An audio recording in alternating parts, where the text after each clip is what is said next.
안녕하세요. 20대 후반 여자입니다. 지금은 파혼한 상태인 전 남자친구의 지인이 볼까 신경이 쓰이기도 하는데 홀가분하기도 하고 갑갑한 마음에 울려요. 엄청 깁니다. 제목처럼 결혼식 직후 파혼을 했어요. 혼인신고 전에 이혼인지 파혼인지 애매하게 되었는데 전 그래도 파혼이라고 하고 싶네요. 원래 오늘은 결혼식 진행입니다. 저희는 호텔에서 식을 진행했고 고급 예식장이었습니다. 결혼 한 달 전부터 양쪽 집안 사이에 여러 가지 진행 방법에 있어 상당한 의견 차이가 있었습니다. 신랑 측이 개인적으로 아는 전문가를 불러서 행사를 진행하자고 초대 가수를 불러서 노래 부르게 하면서 잔치 분위기 내자고 하셨고, 신부 측은 호텔 결혼식인 만큼 고급스럽고 차분한 분위기에서 진행하고 싶다고 했죠. 식 시작 전에도 배경음악 등 깔리는 분위기에서 남들 하는 것처럼 하자고, 패백을 진행할 동안 하객들은 호텔에서 제공하는 배경음악을 깔고 하객들끼리 말씀 나눌 수 있는 시간을 주자. 특히 패백을 진행할 동안 초대 가수가 무대에 서서 노래 부르는 걸 끝까지 고집하더군요. 저희 집은 그런 거 너무 싫고 가벼운 것 같고 호텔 결혼식이랑 어울리지도 않는다고 생각했어요. 결혼식 전부터 이틀 전까지 의견 충돌이 있었고 중간 역할을 잘 하지 못하는 전남친 때문에 전 결혼식 전에 시아버지와 시어머니에게 전화로 욕도 들었죠. 제가 남친을 조정한다. 이럴 거면 부모들을 왜 부르냐. 네가 알아서 해라. 결국 저희 아버님이랑 신랑 측 아버지가 통화를 하셨고 저희 아버지는 제 의견을 존중하시고 보는 의견도 저랑 동일하기에 패백 진행할 동안 초대 가수는 절대 안 된다고 주장하시다가 하도 반대쪽에서 하고 싶어 하길래 그럼 절충을 해서 약 5분에서 10분 정도 끝내라고 했습니다. 그리고 시아버님이 될 뻔한 분께서 네가 원하는 걸 말해봐라 하시길래 제가 원하는 걸 말했고 별말 할 생각은 없었어요. 전 남자친구에게 듣기로는 걱정하지 말라고 했다더라고요. 그리고 결혼식 당일이 되었습니다. 신부 대기실에 제가 앉아있는데 차장이라는 사람이 왔습니다. 머리는 손질을 한 건지 만 건지 했고 옷은 빨간 작은 원피스를 입고 왔더라고요. 절 언제 봤는지 모르겠지만 이름을 알 수도 없는데 반말 찍찍 날리는 것도 언짢았고 다 알아서 할 테니 걱정하지 말라고 그딴 소리나 하더라고요. 당일에도 저희 아버지가 또 걱정이 돼요. 차장님에게 찾아가서 별도 행사 진행 없이 하라고 했고 알겠다고 했답니다. 신부 입장 순서가 되어 전 제 아버지 손을 잡고 입구에 서 있었습니다. 무대에는 사회자가 춤을 추고 있었습니다. 무대에는 우리 고모가 얼떨결에 불려 올라가 있었고 경품 추첨을 한다는 그딴 식의 행사를 하고 있었어요. 너무 부끄러웠습니다. 너무 쪽팔리고 진짜 입장하기 싫었죠. 저희 아버지도 너무 화가 나셨고 너무 속상해하시는 모습을 보니 저도 너무 속상했습니다. 신랑 측 부모님들한테 속았다는 기분이 들더라고요. 사람 의견을 무시하고 자기들 하고 싶은 대로 해버리는 무지막지한 사람이라는 생각이 들었습니다. 전 이미 결혼을 하기도 싫었습니다. 그래도 아빠가 참고 지켜보라고 해서 입장을 했고 가서 신랑 손잡고 주례를 듣는 동안도 정말 쪽팔리고 분이 안 풀리더라고요. 정말 손이 떨리고 저도 아닌 건 아니라고 생각하고 판단하는 스타일이라 욕만 나왔습니다. 사회를 보는 사람이 절 엉뚱하게 보고 말실수도 있었습니다. 분위기 띄운다고 건방진 멘트를 하고 시 끝나고 손님들 모두 주례 선생님이 자기 자랑만 하더라는 말 할 만큼 신랑 측이 그리 자신만만하게 섭외한 주례 선생님도 별로였어요. 부끄러웠습니다. 최고로 행복한 날을 기대했는데 망했다는 기분이 들었고 이미 저의 표정은 밝을 수가 없었죠. 축가도 뭐고 아무것도 귀에 안 들어오고 엄마 아버지도 표정이 매우 안 좋았습니다. 원판 사진 촬영할 때 시아버지 될 뻔한 분이 저에게 와서 이 새끼들이 이렇게 말씀하시더라고요. 들어오니 제가 기분이 안 좋아 보여서 그랬답니다. 우여곡절 끝에 식을 마치고 패백장으로 올라갔고 패백도 정말 기분 상한 마음으로 끝냈습니다. 패백을 마치고 내려가니 초대 가수라는 어떤 여자가 빨간색의 끝나시 반짝이 의상을 입고 무대에서 트로트를 부르고 있더군요. 너무 시끄러워서 하객들끼리 이야기하는 건 귀에 가까이 대고 말해야 들리는 정도였고 흡사 분위기는 카바레 같았어요. 한 번도 그런 곳을 가보지도 못했지만 정말 수준 떨어지는 분위기였고 호텔이랑 전혀 어울리지 않았습니다. 전혀 저와 저희 부모님들이 원하던 결혼식이 아니었죠. 저희 엄마 아빠랑 말해보니 진짜 이거는 너무하는 거 아니냐고 화가 많이 났고 저 또한 진짜 기가 차서 말이 안 나왔습니다. 그래놓고 시댁 사람들은 저보고 기세다고 고집 못 걷겠다고 그러시더라고요. 복도에서 진짜 너무 어이가 없어서 화만 났어요. 사회자를 찾아가서 이건 뭐 하는 거냐고 하니 자기는 신랑 아버지한테 고용된 사람이라서라는 그런 말만 들었고 그 사람이 그리 하라 했답니다. 이미 결혼식은 다 망했고 신랑 될 뻔한 전남친은 자기도 모르고 당했다고 제가 결혼식 진행이 왜 이러냐니까 자기도 모르니까 자기한테 따지지 말고 자기 아빠한테 가서 따지랍니다. 그리고 제가 화를 내서 자기도 기분 망쳤다는 얘기만 합니다. 그리고 제 잘못이라고 합니다. 제가 화를 내서 결혼식을 망쳤다고요. 거기서 좀 참지 그랬냐고 꼭 표정에서 티를 내야 되냐고 합니다. 결혼식 망치고 너무 쪽팔리고 분해서 태어나서 그렇게 많이 울어본 적이 있을까만큼 울었습니다. 저희 엄마 아빠 또한 너무 화가 나서 언제 말을 할지 마음을 가다듬고 있었고 그 다음날 저희는 신혼여행을 갔습니다. 정말 억지로 간 여행이었죠. 신혼여행을 간 날 시아버지 될 뻔한 분이 저희 엄마에게 도저히 며느리로 못 받아들이겠다고 인성교육 다시 똑바로 해서 애를 보내라고 카톡을 보냈다고 합니다. 그 뒤로는 연락도 없고 뭐가 찔리는 건지 전화도 받지 않습니다. 전남친 또한 자기 결혼식을 저 때문에 망쳤고 더 이상 자기 부모님들 힘들게 하고 싶지 않다고 그만하자고 꼭 자기 결혼식만 망친 것처럼 말하고 제 탓이라더군요.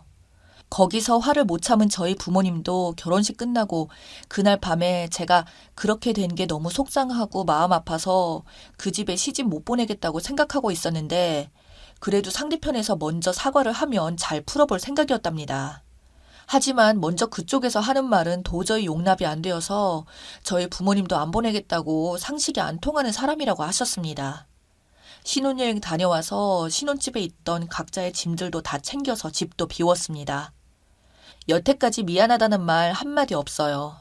저희 아버지도 화가 나서 하고 싶은 말 많았는데 그쪽에서 연락 두절이 되자 저랑 아빠랑 상대편 집 앞까지 찾아갔지만 연락을 받지 않고 안 나오더라고요.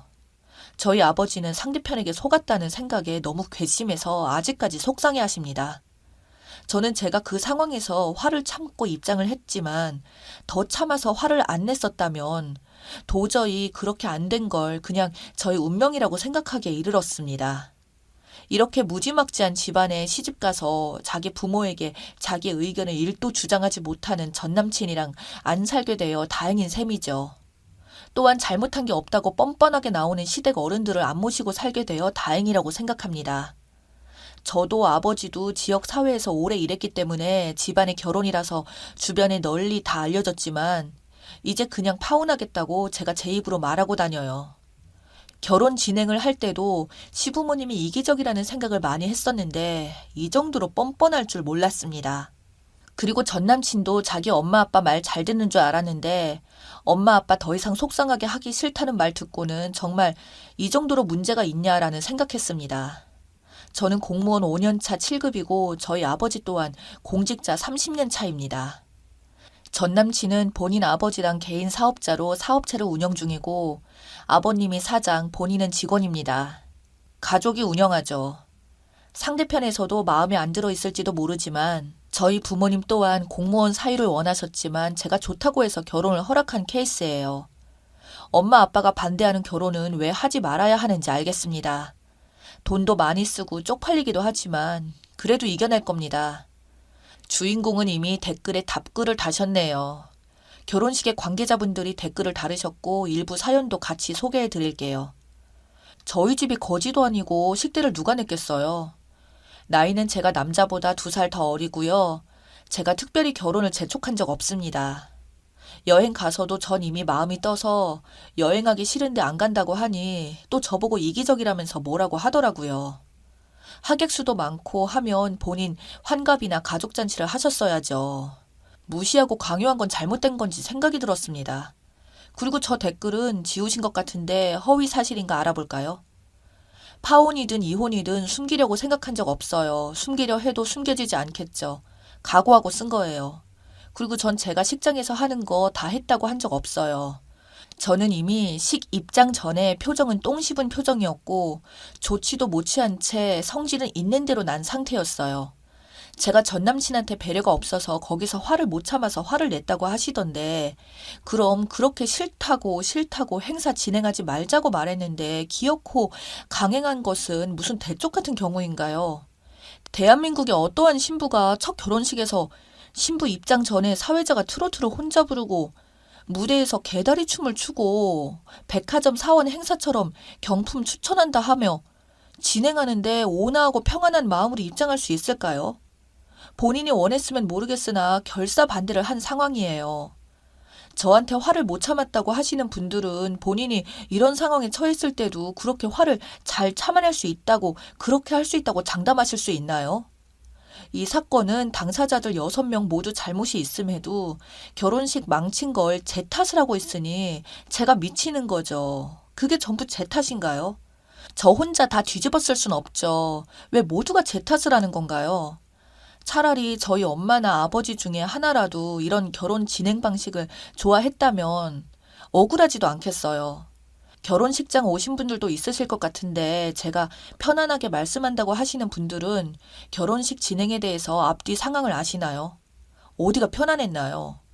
저와 저희 가족이 반대 의사를 표현했다고 한 게 편안해 보였나요? 사회자가 개다리 춤을 추고 경품 추첨을 한 게 편안했나요? 아니면 호텔 예식에서 빨간색 원피스를 입고 노래 부른 초대 공연 아줌마가 편안했겠네요. 식대를 적었더니 고급이네 뭐라 하시는데 저도 느끼긴 하지만 사실이에요. 여긴 지방이고 경상도예요. 바다가 있는 동네고요. 경상도 중에 경산이에요. 스탠퍼드 호텔이고 1인 39,500원 했어요. 여기 동네 주변에서 제일 비싸요. 그리고 이렇게 망치지 않았으면 고급스러웠을 것 같네요. 인류 호텔에서 결혼하지 못했고 식대 때문에 주작이니 뭐니 하시는 분들 뭐 어쩌자는 건지. 스탠퍼드 호텔에서 전화해서 여쭤보세요. 결혼식은 신랑 신부가 주인공인 모두가 이 두 사람의 가장 행복하고 뜻깊은 날이 되도록 축복해주는 날인데요. 그냥 이곳에서 피해를 본 내가 짠했네요.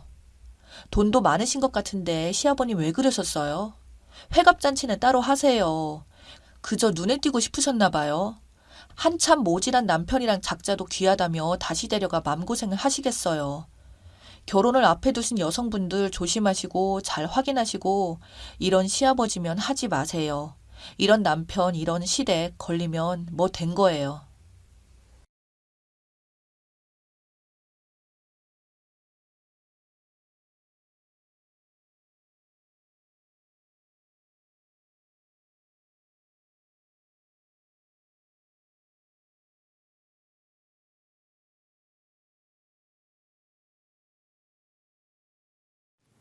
얼마 전에 퇴근을 하기 위해 준비하고 있었는데 엄마에게 전화가 걸려왔습니다. 아들, 오늘은 일찍 끝나는 거니? 네, 엄마, 지금 출발하려고요. 바로 집으로 가면 되는 거죠. 그래, 지금 진수는 집에 와 있고 아버지는 할머니 모시러 갔어. 그러니까 바로 집으로 와. 엄마가 아무렇지도 않게 말씀하셨어요. 할머니도 매번 엄마가 힘들어서 어떡해요? 라며 제가 미안한 듯이 말했어요. 힘들긴 뭐가 힘들어. 가족들이 맛있게 먹어줘서 엄마는 좋기만 한데. 그러니까 운전 조심해서 와. 오늘은 엄마가 너 좋아하는 삼계탕 끓여놨다. 알겠어요. 금방 갈게요. 엄마와 통화를 끝낸 뒤 급히 집으로 출발했습니다. 우리가 취업을 한 뒤에도 엄마는 가족들과 함께 식사하는 시간을 중요하게 생각하셨어요. 그랬기에 일주일에 한두 번은 꼭 가족들과 식사를 함께 했습니다. 그렇게 주차되어 있던 차에 올라타고 집으로 출발했는데 그동안 참 많은 일들이 있었구나 하는 생각과 함께 사람 인생 참 모르는 일이라는 생각이 듭니다. 그러니까 제 인생은 고등학교 1학년 때 다시 시작되었다고 해도 과언이 아니었습니다. 제가 엄마, 아빠 그리고 진수를 만나기 전까지 제게 가족이라고는 우리 할머니밖에 없었어요. 우리 부모님은 아주 오래전에 이혼을 했다고 하는데 아빠만 몇 번 얼굴을 비추다가는 어느 순간부터는 아예 찾아오지도 않았거든요. 그렇게 할머니와 저는 둘이 살아가야만 했습니다. 생각해보세요. 할머니 혼자 어린 손주를 키워야 했으니 얼마나 힘이 드셨겠어요. 할머니는 집에서 많이 떨어진 곳으로 농사일을 다니셨어요. 그곳에서 일당제로 돈을 받았는데 우리는 그 돈으로 둘이 먹고 살았어요. 집에서 꽤 떨어진 곳이라 할머니는 새벽부터 일어나서 나가셨고 할머니가 나가시기 전에 밥상을 차려놓고 나가시면 저는 홀로 일어나서 밥을 먹고 학교에 가곤 했어요. 그런 생활은 꽤 오랫동안 계속되었는데 초등학교 때까지는 큰 문제가 없었어요. 그런데 중학교에 올라가면서 사춘기가 왔고 할머니와 다투는 일도 많아졌습니다. 할머니께 못된 말도 참 많이 했었고 지금 생각해보면 아주 못된 행동이란 행동은 다 했던 것 같아요. 그렇게 고등학교에 올라갔는데 제 반항은 더욱 심해져만 갔기에 할머니는 하루하루 눈물바람이셨어요. 주한아, 우리 착한 주한이가 어쩌다 이리 됐니? 제발 할미 말 좀 들어라. 그래도 공부는 해야 할 거 아니냐? 할머니께서 저를 끌어안고 허구한 날 눈물만 흘렸습니다. 하지만 그때 당시 저는 그런 할머니의 모습이 다 귀찮기만 했었기에 내 인생이니까 상관하지 마. 그리고 공부해서 뭐해? 집에 돈이 없는데. 공부 잘해봤자 대학은 무슨 돈으로 갈 거냐고. 그러니까 상관하지 마. 그렇게 할머니께 대들기 일쑤였습니다. 그래도 공부는 해야 할 거 아니야. 우선 공부하다 보면 무슨 방법이 생기겠지. 내가 그동안 널 어떻게 키웠는데 네가 이럴 수가 있어. 할머니가 제게 매달리다시피 했어요. 됐다고 나한테 다시는 공부 얘기 하지도 마. 돈도 없으면서 자꾸 공부하라고 난리야. 난 고등학교 졸업하고 바로 취업할 테니까 그런 줄 알아. 사실 고등학교도 다니고 싶지 않아. 근데 억지로 다니는 거니까 제발 그냥 좀 내버려둬. 라고 하고 밖으로 뛰쳐나가 버렸어요. 그런 저를 부르며 할머니가 눈물을 흘렸지만 저는 상관조차 하지 않았습니다. 그렇게 저는 하루하루 그냥 막 살았던 것 같아요. 나쁜 친구들과 어울려 다니면서 다툼이 일어난 적도 많았기에 경찰서도 수시로 들락날락했어요. 그 바람에 할머니까지 경찰서에 그리고 학교에도 수시로 불려다녔고 학교 선생님들이 저를 바라보는 눈빛도 차갑기 그지 없었습니다. 당연했겠죠. 계속 문제를 일으키는 학생을 좋아할 선생님은 많지 않았으니까요. 그러던 중 정말 큰일이 일어났어요. 그러니까 그게 고등학교 1학년 때 일이었는데요. 저는 공부에 전혀 관심이 없었기에 홀로 책상에 엎드려서 잠을 자고 있었어요. 그런데 담임 선생님이 교실 안으로 들어오시더니 야, 김주한 일어나봐. 안 들려? 빨리 일어나라고. 선생님이 짜증 섞인 목소리로 말했어요. 왜요? 제가 고개를 들었는데요. 네가 진수 지갑 가져갔지? 선생님이 다짜고짜 물었어요. 네? 그게 무슨 말이에요? 지갑을 가져가다니요. 저 안 가져갔습니다. 안 가져가긴 뭘 안 가져가. 진수 말로는 체육 시간에 다들 운동장에 있었는데 너만 교실에서 있었다던데? 그러니까 네가 범인이 확실하구만. 선생님은 이미 저를 범인이라고 생각한 듯 했어요. 진수가 봤대요? 제가 가져간 거 봤냐고요? 제가 흥분한 채 소리쳤어요. 어머, 얘 좀 봐. 너 선생님 앞에서 무슨 버르장머리 없는 행동이야? 안 가져갔다고요. 그니깐 가반, 야구단 이건처럼 의심하냐고요. 그럼 지갑이 발이 달려서 혼자 어딘가를 갔다는 거니?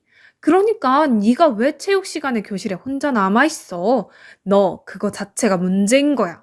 선생님이 팔짱까지 낀 채로 저를 노려봤어요. 오늘 몸이 안 좋아서 누워 있었고요. 체육 선생님께 허락도 받았어요. 저도 지지 않고 큰 소리로 말했어요. 아무튼 그건 잘 모르겠고 이따 교무실로 와. 나도 확인해 봐야 하니까. 라며 선생님이 교실을 나가버렸는데요. 선생님이 교실을 나가자마자 여기저기서 수근거리는 소리가 들려왔어요. 진수 지갑이면 돈도 많이 들어있었을 텐데 아주 작정을 했구만. 진수 아빠가 엄청 부자인데다가 학교에 기부도 많이 했다면서 선생님들이 진수 일이라면 물불 안 가리던데 쟤도 참 큰일 났구만. 아직 사태 파악 안 되는 거 아니야? 어떻게 그런 짓을 했다냐? 진수가 직접 선생님께 말한 것 보니 확실한 거네. 친구들이 저를 보며 대놓고 한마디씩 하기 바빴어요. 진수 아버지가 사업을 한다고 했는데 집이 상당히 부자라고 했어요. 그런 진수는 얼굴도 잘생기고 공부도 정말 잘했어요. 거기다 성격도 좋은 편이다 보니 주변에 친구도 항상 많았어요. 그렇게 친구들이 저를 보며 계속해서 수근거렸고 친구들이 수근거리는 소리를 들으며 안 되겠다 싶었는지 진수가 제 가까이로 다가왔어요. 주하나, 난 네가 내 지갑 가져간 거라고 말하지는 않았어. 그냥 네가 교실에 혼자 있었다고 한 거지. 근데 아무래도 선생님께서 오해를 하신 것 같아. 내가 다시 잘 말해볼게. 진수가 미안하다는 표정으로 말했어요. 그래? 그럼 날 의심하지 않았다. 뭐 그런 말인 거냐? 제가 진수를 한껏 노려봤어요. 아니, 뭐 그렇다기보다는 사실 네가 교실 안에 혼자 있었던 거라 아무래도 내 입장에서는 그럴 수밖에 없었어. 그 안에 돈이 좀 많이 들어 있었는데 그거 오늘 우리 엄마 선물 사려고 가지고 왔던 거거든. 나도 나름 꽤 많이 모았던 돈이라서. 근데 하필 네가 혼자 교실에 있었던 거고. 진수가 제 눈치를 보며 말꼬리를 흐렸어요. 재수없는 인간. 넌 네가 그렇게 말해놓고 뭐? 그럴 생각은 아니었어? 너도 내가 지금 네 지갑 가져갔다 확신하고 있잖아. 그러면서 착한 척이란 척은 다 하고 있네. 너 같은 인간들이 제일 재수없어. 제가 진수를 있는 대로 노려보며 소리쳤어요. 야, 너 아무리 그래도 너무 심한 거 아니야? 사실 너 혼자 교실에 있었던 건 맞잖아. 그러니까 내 입장에선 너라고 생각할 수밖에 없지. 입장 바꿔놓고 생각해봐. 진수가 제게 따져 물었어요. 그러니까 난 너 같은 인간들이 제일 재수없다고. 좋은 부모 밑에서 부족한 거 없이 자라서 세상이 네 중심으로 다 움직일 것 같지? 나 같은 인간은 그냥 다 우습지? 가식적인 인간. 이라는 말이 제 입에서 튀어나왔고 제 말에 진수 얼굴이 창백해졌어요. 뭐? 너 진짜 이상하다. 내가 언제 너한테 우습대? 진수의 목소리는 격앙되어 있었어요. 그만 꺼지라고. 난 네 지갑 안 가져갔어. 제가 진수의 어깨를 손바닥으로 툭툭 하고 밀었어요. 야, 너 뭐 하는 거야? 어디서 손을 대는 거야? 진수가 순식간에 제 손목을 잡고 소리치다가 저를 힘껏 밀어버렸어요. 그리고 우리들은 누가 먼저라고 할 것도 없이 엎티락 뒤치락 교실 안을 나 뒹굴었고 주변에 있던 친구들이 야, 어떡해. 빨리 선생님 불러. 미쳤냐, 쟤? 어떻게 진수한테 저럴 수가 있냐? 쟤네 할머니 또 학교 불려오게 생겼네. 진짜 대단하다. 라는 말들이 여기저기서 들려오기 시작했어요. 그렇게 우리들은 교무실로 끌려가게 되었고, 저를 보자마자 담임 선생님이 김주한, 너 이제 하다하다 진수를 이 모양으로 만들어? 너 이제 어쩔 거야? 너는 도대체 뭐가 되려고 이러는 거니? 선생님의 목소리가 까랑까랑하게 울렸어요. 그런데 그 순간 진수가 선생님, 죄송합니다. 라며 선생님께 사과를 드렸어요. 뭐 진수 네가 왜 미안하긴 미안하니? 근데 너 얼굴 어떡하니? 잘생긴 얼굴이 이렇게 돼서 부모님이 보시면 난리 나겠다. 선생님이 호들갑을 떨어대더니 급히 구급상자를 열어서 솜에 소독약을 적셔서는 진수 얼굴 여기저기에 발라줬어요. 빨리 병원 가야 하는 거 아니니? 선생님의 손이 진수 얼굴을 따라 분주하게 움직였어요. 하지만 선생님은 제게는 아무런 관심도 없었는데요. 제가 아프단 말던 관심 하나 있었겠습니까? 그렇게 잠시 후에 진수 아버지가 교무실로 들어오는 게 보였어요. 어머, 아버님, 이런 일로 오시라고 해서 정말 죄송합니다. 아까 전화로 말씀드린 것처럼 주한이라는 친구랑 다툼이 조금 있었습니다. 선생님이 안절부절 못한 채 진수 아버지에게 설명을 하기 시작했고, 선생님의 말을 듣던 진수 아버지가 선생님께 조용히 물었어요. 그래서 지갑을 저 주한이라는 친구가 가져갔다는 말인 거죠? 네, 정황상 그렇게 보여집니다. 그때 교실에서 제 혼자 있었거든요. 선생님이 곁눈질로 저를 노려보며 말했어요. 그리고 진수 아버지가 제 앞으로 성큼성큼 다가오셨는데요. 주한이라고 했니? 라고 제게 물었어요. 네, 제가 귀찮은 듯이 대답했어요. 정말 우리 진수 지갑을 가져간 게 맞니? 진수 아버지가 다시 진지한 목소리로 제게 물었는데 그 순간 진수 아버지의 눈빛은 다른 어른들의 눈빛과는 많이 달라 보였어요. 그러니까 항상 저를 바라보던 어른들의 눈빛은 한심하다는 듯한 그런 눈빛이었는데요. 진수 아버지의 눈빛은 단호하고 따뜻해 보였다고나 할까요? 아무튼 저는 순식간에 그 눈빛에 압도당하고 말았습니다. 아니요, 저는 안 가져갔습니다. 제가 진수 아버지의 눈을 뚫어져라 바라봤어요. 그렇게 제 눈을 바라보던 진수 아버지가 다시 진수를 향해 몸을 돌리더니 너 주한이가 가져가는 거 확실히 본 거 맞아? 라고 큰 소리로 물었어요. 아, 그건 아니고 주한이가 혼자 교실에 남아 있었는데 그래서 그걸 선생님께 말씀드렸던 건데 진수가 눈치를 보며 말끝을 흐렸어요. 뭐? 그럼 확실하지도 않은데 그랬단 말이야? 내가 널 그렇게 키웠어? 진수 아버지가 실망스럽다는 표정으로 진수를 바라봤어요. 아니, 진수 아버님, 진정하세요.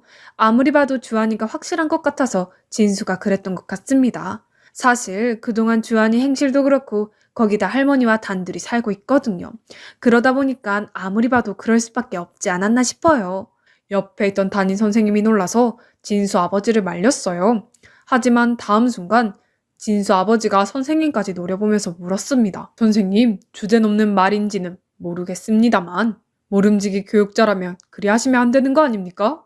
네? 그게 무슨 말씀이신지. 아니, 그럼 할머니와 둘이 사는 친구들은 다들 그렇다는 말인가요? 그게 학생들을 가르치는 선생님 입에서 나올 말은 아니지 않나요? 진수 아버님, 그게 아니고 그동안 주한이 행실이 좀 그래서 그리 말씀드렸던 것 뿐입니다. 순간 선생님이 당황한 듯이 말했어요. 증거도 없지 않습니까? 그리고 제가 보기에 주한이는 가져가지 않았습니다. 진수 아버지가 단호한 목소리로 말했어요. 네? 그게 무슨 말씀이세요? 그걸 아버님이 어떻게 하세요?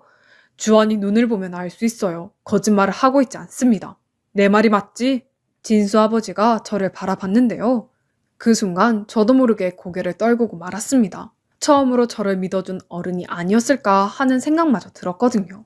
그렇게 제가 눈물을 가득 머금은 채 고개를 푹 숙이고 있었는데 교무실 문이 열리면서 우리 할머니께서 잔뜩 겁먹은 표정으로 들어오셨어요. 아이고, 선생님 죄송합니다. 제가 일을 하느라 늦게 왔습니다. 정말 죄송합니다. 할머니가 머리까지 조아리며 선생님께 말했는데 농사일을 하다 오시느라 우리 할머니의 차림새가 말이 아니었어요. 거기다 그때가 여름이었던지라 땀 냄새와 농작물 냄새까지 섞여서 뭐라 표현할 수도 없는 그런 상황이었어요. 그리고 그런 할머니의 모습을 보며 담임 선생님은 이미 눈살을 찌푸렸는데요.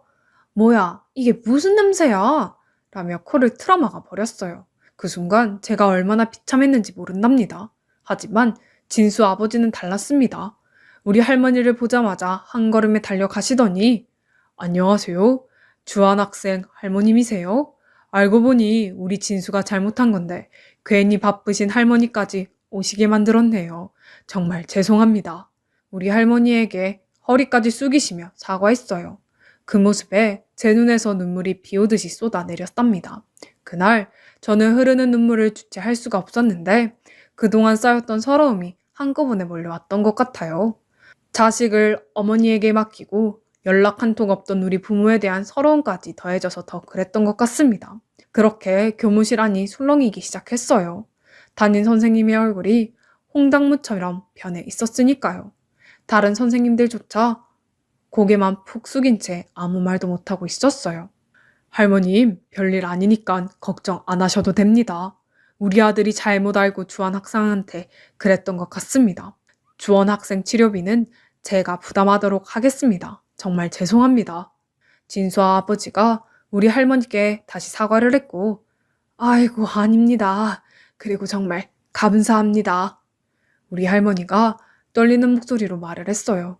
그런데 그 순간 진수 아버지가 우리 할머니 손을 꼭 붙들면서 많이 놀라셨죠? 저도 아들 키우다 보니 하루하루 편할 날이 없네요. 아들들이 원래 말썽도 많이 피우고 그런답니다. 그러니까 너무 걱정하지 마세요. 주한이도 잘 자랄 겁니다. 주한이 눈빛이 보통 눈빛이 아니거든요. 그러고는 진수 아버지가 큰 소리로 웃었는데 그 웃음소리 때문이었을까요? 갑자기 제 마음이 안정이 되면서 따뜻해지는 것이 느껴졌어요. 그렇게 우리 할머니는 돌아가셨고 진수 아버지가 담임 선생님을 보며 저 선생님 수업도 다 끝나가는데 제가 지금 애들 데리고 나가봐도 되겠습니까? 우선 병원부터 가봐야겠네요. 라고 말했어요. 네, 알겠습니다. 그쯤에서 선생님은 고개를 숙이고 있었기에 조용한 목소리로 말했어요. 아참, 그리고 선생님, 제가 마지막으로 부탁 하나만 해도 될까요? 네? 아, 네, 무슨 부탁이신데요? 적어도 학교에서만은 학생들이 차별받지 않았으면 좋겠네요. 진수 얼굴에 약 발려주셨으면 주한이한테도 그렇게 해주셨어야죠. 선생님들이 올바른 가치관을 가지고 계셔야 대한민국의 미래가 밝지 않겠습니까? 부디 모든 아이들을 따뜻하게 보듬어 주세요. 부탁드리겠습니다. 진수 아버지가 간절한 눈빛으로 선생님을 바라봤어요. 아, 네, 잘 알겠습니다. 죄송합니다. 선생님이 잔뜩 긴장한 채 말했어요. 그 뒤 진수 아버지는 저와 진수를 데리고 교무실에 나왔어요. 니들 괜찮은 거지? 우리 가서 밥이나 먹자. 원래 남자들은 그러면서 친해지는 거야.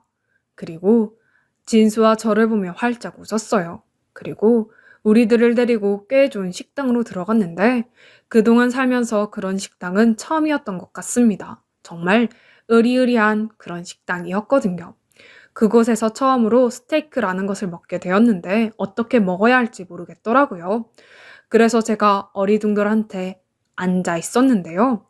내가 이 스테이크를 언제 처음 먹어본 줄 아니? 진수 아버지가 조용히 물었어요. 아니, 우리 그동안 자주 먹었었잖아. 진수가 아버지를 보며 말을 했는데요. 내가 말이야, 고등학교 졸업하고 얼마 뒤에 소개팅을 했는데, 소개팅한 여자가 스테이크집에 가자고 하는 거야. 근데 이 스테이크를 어떻게 시키는 건지 도통 알 수가 있어야지. 무슨 디저트가 어떻고 뭐가 어떻고 참 복잡하더란 말이야. 결국에 우물쭈물대다가 소개팅하던 여자한테 차였단다. 진수 아버지가 큰 소리로 웃었는데 그 말에 저도 모르게 크크 하고 웃음이 터져 나왔어요. 웃으니까 보기 좋네. 주환이 너 말이야. 그렇게 인상 쓰고 있다고 해서 멋있어 보이지도 않거든. 그러니까 앞으로는 웃고 다녀. 아직 한창인 녀석이 왜 그렇게 인상을 쓰고 다녀? 라며 장난스럽게 말씀하셨어요. 그런데 그때 당시 저도 모르게 네 라는 말을 했는데요. 평소에는 반항심만 가득하던 제가 그렇게 변해가기 시작했어요. 거기다 진수 아버지가 스테이크를 다 썰어서 제게 건네주시면서 자, 맛 좀 봐. 여기 있는 소스에 찍어 먹으면 맛이 아주 괜찮을 거야. 그리고 너도 잘 봐도 나중에 소개팅에서 여자한테 차이면 안 되잖아. 하긴 주한이는 얼굴이 잘생겨서 쉽게 차이거나 하진 않겠다. 진수 아버지가 아무렇지도 않게 말을 하시고는 다시 스테이크를 썰고 있었어요. 그리고 저는 그때 처음으로 제 얼굴이 나름 괜찮구나라는 생각을 하게 되었답니다. 그렇게 처음으로 즐거운 식사를 한 뒤 집으로 돌아왔는데요. 그때 제 표정이 참 많이 달라졌다는 것 같아요. 더군다나 다음날 진수가 반 친구들이 다 있는 교실에서 주하나, 어제는 내가 진짜 미안했어. 집에 가봤더니 지갑이 책상에 있더라고. 진짜 미안해. 라며 진심으로 사과했어요. 진수 부모님은 정말 좋은 분들이셨는데요. 진수 지갑이 집에 있었다는 사실을 알게 된 진수 부모님께서 할머니와 저를 집으로 초대까지 해서 식사를 같이 하게 됐어요. 그 뒤 진수와 저는 둘도 없는 친구가 되었고 진수 부모님은 저를 마치 아들 대하듯이 됐어요. 저 또한 두 분을 엄마 아버지라고 부르며 따랐고요. 두 분은 제가 공부하기를 간절히 바랬고 저는 두 분의 응원에 힘입어 정말 열심히 공부했습니다.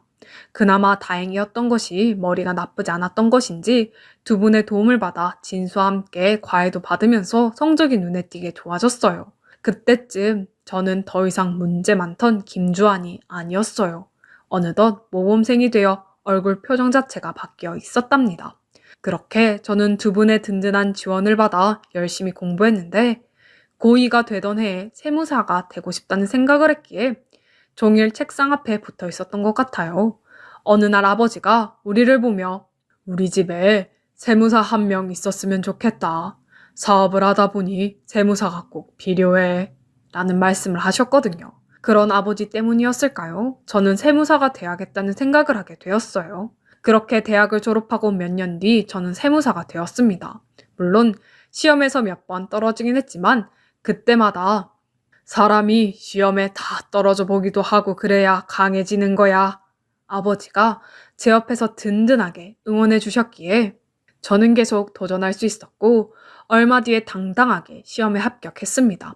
시험에 합격했던 날 아버지가 저를 데리고 한 포장마차로 들어가셨는데 소주 한 잔 따라주시던 아버지가 나는 아직도 이런 곳이 편하구나. 내가 예전에도 말했듯이 나도 예전에 참 힘들게 살았어. 부모라는 사람들이 있으나 마나 한 사람들이었으니까 허구한 날 술이나 퍼먹고 다니고 말도 마라. 차라리 없었으면 더 좋지 않았을까 싶었다. 그러던 중 작은 아버지가 우리 집에 찾아왔어. 그때 내가 아마도 중학교 2학년 때였지. 작은 아버지 부부에게는 무슨 이유였는지는 모르겠는데 아이가 생기지 않았거든. 그래서 그랬는지 우리 부모님께 나를 데려가겠다고 한 거야. 그때 생각이 나시는 듯 잠시 아버지의 눈시울이 붉어졌어요. 작은 아버지가 보기에는 나를 데려가서 키우는 게 더 낫다고 생각했겠지. 우리 엄마, 아버지란 사람들은 진짜 형편없던 사람들이었으니까. 그때 당시 작은 아버지가 사업을 해서 돈이 꽤 많았던지라 우리 부모님께 큰 돈을 주고 날 데리고 왔었어.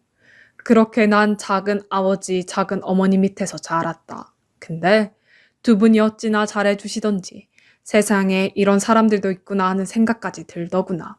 그 뒤 내가 작은 아버지 사업을 물려받아서 이만큼 기어놓은 거야.